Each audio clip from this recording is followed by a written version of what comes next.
and welcome back to Learn English Talk. I'm Mia, and I'm so happy you're here today. Hi, guys. I'm Jake, and it's great to have you with us. If you're new here, don't forget to subscribe. We post fun, simple English lessons every day to help you speak more naturally. Exactly, and today's topic is something we all love to talk about: family. That's right. Everyone has a family, and talking about family is one of the most common topics in everyday English. So, by the end of this episode, you'll know how to talk about your parents, your siblings, your relatives, and also how to ask other people about theirs. And we'll teach you some common expressions that native speakers use when talking about family. So, let's get started. All right, Jake, let's start simple. How big is your family? My family isn't very big. I'd say it's medium-sized. I have one brother and one sister. My parents are both retired now, and I also have a grandmother who's turning 88 next month. She's amazing. Oh, that's so sweet. So you're three siblings. Yeah, exactly. And I'm the oldest one. My brother's name is Ethan, and my sister's name is Lily. Ethan is 28, and Lily's 23. Wow, nice. And do you get along with them? Most of the time, yes. When we were younger, we used to fight a lot, typical brother and sister stuff. But now we're pretty close. That's great. So let's pause for a second here, everyone. When Jake said, "we used to fight," that means it happened in the past, but it doesn't happen anymore.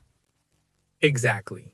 Used to is a great expression to talk about habits or situations in the past that don't happen now. Like, I used to live in another city, or I used to play soccer every weekend. Perfect examples. Okay, now tell me about your family, Mia. Sure, my family is actually quite big. I have two brothers and one sister, and we're all very close. My parents live in Chicago, and my grandmother lives just 5 minutes away from them. That sounds nice. So you see them often. Yes, whenever I go home. I live in another city now, but we call each other almost every day. My mom loves to send me pictures of her garden. She's obsessed with her roses. That's so typical of moms. My mom is the same. She always sends me pictures of her cat or the food she cooks. Exactly. So let's talk about some vocabulary, guys. Parents means your mother and father. Right. And your siblings are your brothers and sisters. And relatives means all the people who are part of your extended family. Your uncles, aunts, cousins, grandparents, nieces, nephews, everyone. That's right. Extended family means the bigger group, not just your mom, dad, and siblings. Perfect. So, Jake, do you have any nieces or nephews? I do. My brother Ethan has two little boys, Noah and Lucas. They're 5 and 7 years old, and they're full of energy. Oh, that's adorable. So that makes you an uncle. Exactly. Uncle is the word for your brother or sister's kid's male relative, and aunt is the female version. And if you're not sure, you can ask, are you an uncle or an aunt? That's a good way to start a friendly conversation. Right. And by the way, we often use the plural form aunts and uncles when we talk in general, like I have many aunts and uncles. That's a great tip. So, Jake, you said your grandmother is 88. What's her name? Her name is Margaret, but everyone calls her Maggie. She's so funny. She still bakes cookies for everyone, and she never forgets birthdays. That's so sweet. My grandma is like that too. Her name's Elizabeth, but we call her Liz. Grandmothers always have nicknames.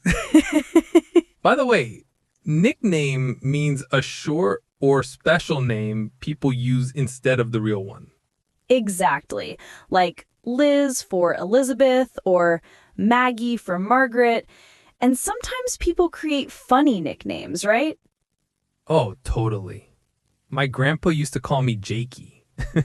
I hated it when I was a kid, but now it makes me smile when I think about it. That's so relatable. I think every family has those funny names. Definitely. So, who are you closest to in your family, Mia? Probably my sister Emma. We're only 2 years apart, and we've always done everything together. School, sports, vacations, you name it. That's awesome. So, we're 2 years apart means there's a 2 year difference between you, right? Yes, apart is a good word to describe the difference in time or space. For example, my brother and I were born 3 years apart. That's a super common way to talk about age difference in English. Exactly. So Emma and I talk almost every day. She has two little girls, and I love being an aunt. They call me Auntie M. That's so cute. My nephews call me Uncle Jay. That's a good one. So, what do your parents do, Jake? My dad used to work as an engineer, and my mom was a teacher. They both retired a few years ago, and now they love traveling. Oh, that's wonderful. My dad still works. He's a dentist, and my mom is a nurse. They met in college. That's nice. So they both help people, one with teeth and one with health. True. And that's where I got my love for helping others. It's funny how our parents influence us, right? Totally. By the way, to influence means to have an effect on someone's ideas or behavior. For example, my father influenced my decision to study engineering. Exactly. So when we talk about family, we often say things like, my parents taught me, or my dad inspired me. Right. Because family often shapes who we are. That's a beautiful way to say it. To shape who we are means to help form our personality or character. So true. I think family is the first place we learn about love, respect, and teamwork. Yes, and that's why it's such a common topic when learning a new language, because it's personal, emotional, and everyone can relate to it. Exactly. So let's go over some basic family vocabulary again for everyone listening. Good idea.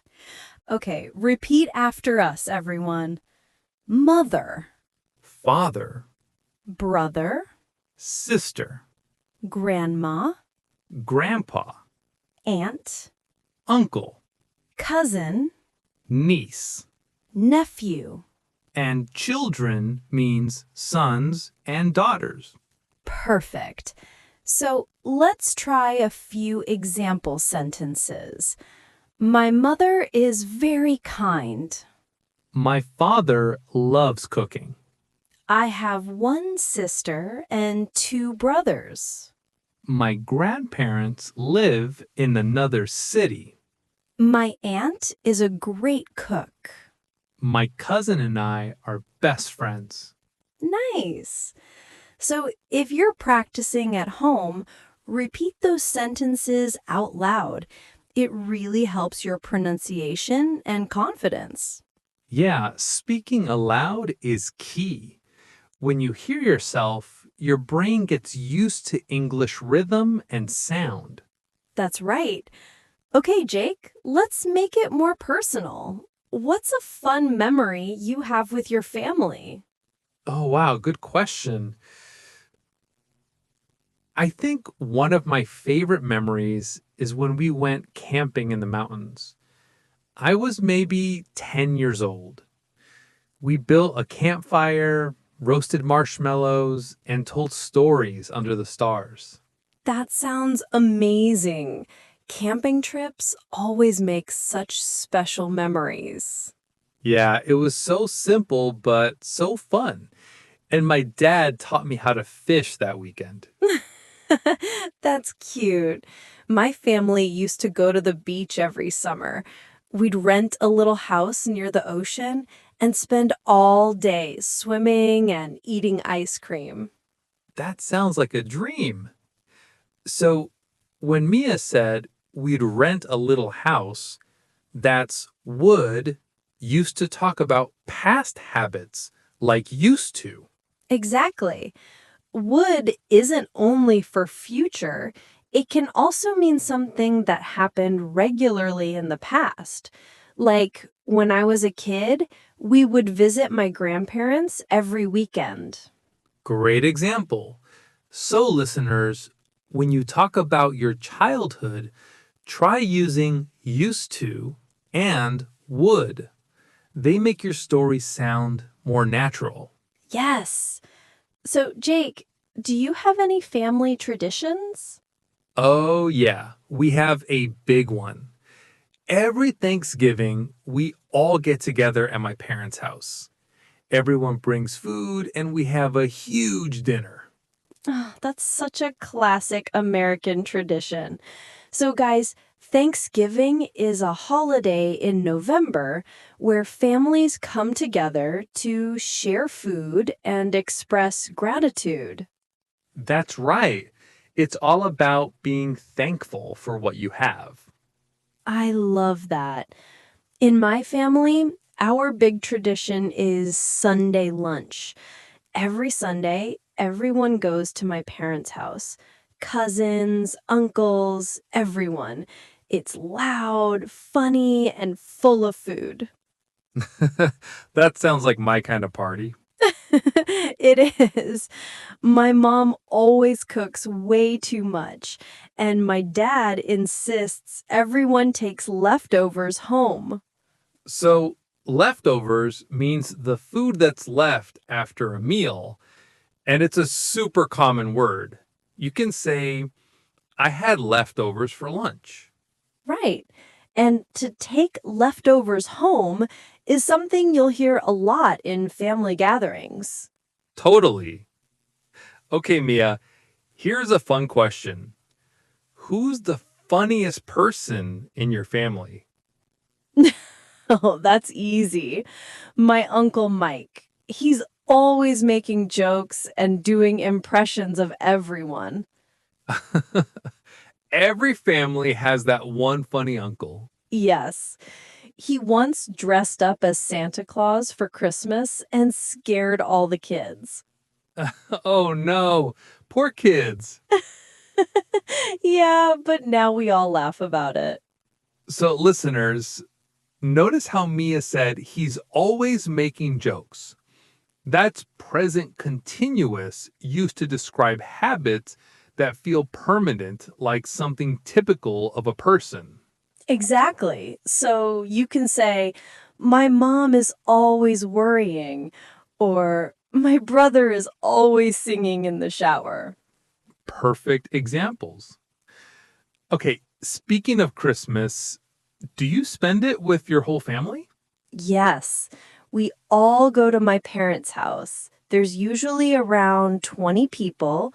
My dad decorates the tree, my mom cooks, and everyone brings gifts. That sounds magical.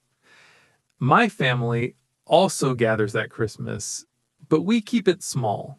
Just my parents, siblings, and grandmother. That's nice too. Christmas is more about connection than size. Exactly. You know, when learning English, it's great to practice talking about your family because it's personal. You already know the story. So you can focus on vocabulary and pronunciation. That's such good advice. And you can practice with simple questions like, do you have any brothers or sisters? Where do your parents live? Or do you have any kids? Exactly. And when someone answers, you can follow up with, oh, really? What do they do? Or, that's nice. How old are they? Perfect.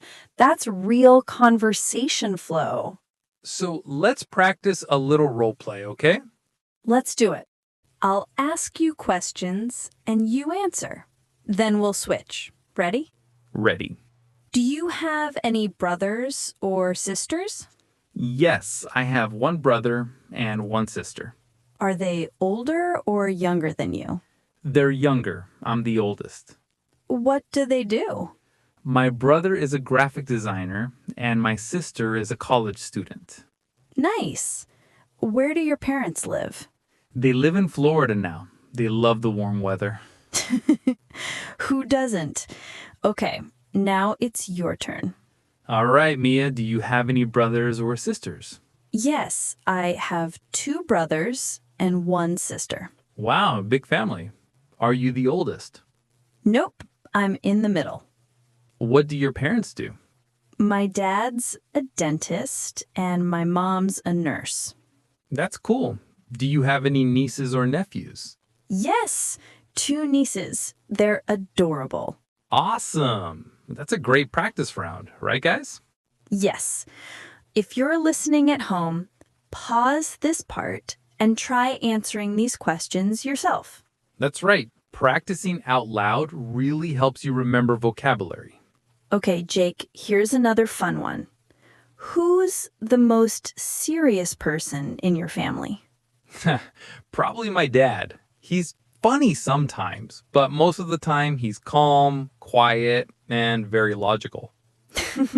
Sounds like my brother. He's the kind of person who plans everything. Exactly. My dad's the type who reads the manual before building anything. Oh, yes, that kind of person. So, manual means the instruction book that explains how to use or build something. Right. And the type who is a great expression. For example, she's the type who always arrives early, or he's the type who loves surprises. That's such a useful pattern for describing personality. Totally. So, Jake, you said your dad is more serious. What about your mom? Oh, my mom is the total opposite. She's the life of the party. She loves talking, telling stories, and she always finds a way to make people laugh. That's adorable. So she's the extrovert in the family? Definitely. Oh, that's a good word. Extrovert. It means someone who loves being around people and feels energized by social situations. And the opposite is introvert, someone who prefers quiet time and smaller groups. Exactly. My dad is more of an introvert and my mom is an extrovert. So together, they balance each other perfectly. That's so sweet. My parents are kind of like that too. My mom's very calm and my dad's the talkative one. It's funny how that balance keeps things peaceful in families. Yeah, and it makes family gatherings interesting. Totally. So how often do you see your family, Mia? Not as often as I'd like. I usually visit them twice a year, once in the summer and once at Christmas. But we talk every week. That's good. In English, we often say how often to ask about frequency, how many times something happens. Exactly. For example, how often do you visit your grandparents? Or how often do you talk to your parents? Great examples. And you can answer with once a week, twice a month, or every day. Yes. So for me, I'd say I talk to my family every week, but I visit them twice a year. Nice. For me, I visit my parents every few months because they live in the same country, not too far. That's convenient. My family lives in another state, so it's a bit of a trip. Yeah, traveling can make it harder, but thank goodness for video calls, right? Oh, yes. I don't know what I'd do without them. We do video calls almost every Sunday. That's great. So, listeners, remember this phrase: to do a video call or to have a video call. Both are correct. Right. And you can also say, we talk on video or we talk on FaceTime. Perfect. So, what's something your family always says, like a phrase or advice they repeat a lot? Oh, that's easy. My dad always says, do your best and the rest will follow. That's a beautiful one. My mom always says, be kind even when it's hard. Oh, I love that. It's simple but powerful. Yeah. Families have these sayings that stay with us forever, right? Definitely. And they often shape our values. For example, my family really values honesty and helping others. That's great. In my family, respect and hard work are big values. My dad always says, if something's worth doing, it's worth doing well. That sounds like something my grandpa would say. Yeah, it's a classic dad phrase. So, listeners, here's a tip. When you want to talk about what's important to your family, use words like, we value, or in my family, we believe in. Exactly. For example, in my family, we believe in helping others, or we value education. That's a great way to sound more natural and share a little piece of your culture, too. Speaking of culture, Mia, what's something special about family culture in your hometown? Good question. I think family meals are really important. In my hometown, people always eat dinner together. No phones, no distractions. It's our time to talk and connect. That's beautiful. In my hometown, Sunday mornings were special. My mom would make pancakes, and everyone had to be at the table by 9 a.m. Pancake rule. I love that. Food traditions are such a big part of family life. Absolutely. Food brings people together. Yes, it is. That's it, guys. If you want to practice, repeat that little conversation at home. Try to change the details. Make it about your own family. That's a great idea. For example, say your own numbers, names, or cities. Make it real. The more personal you make it, the easier it becomes to remember. Exactly. So, everyone, we hope you enjoyed today's episode all about family. Remember to practice these new words and expressions. And try talking about your own family. It's one of the best ways to make English feel natural and real. Absolutely. And if you liked this episode, don't forget to hit the like button and subscribe to Learn English Talk. We post new conversations every day to help you speak English confidently. That's right. Short lessons, real conversations, and lots of fun. Thank you so much for spending time with us today. And remember, your English will grow faster when you practice with love, curiosity, and consistency. See you in the next episode, everyone. Bye for now.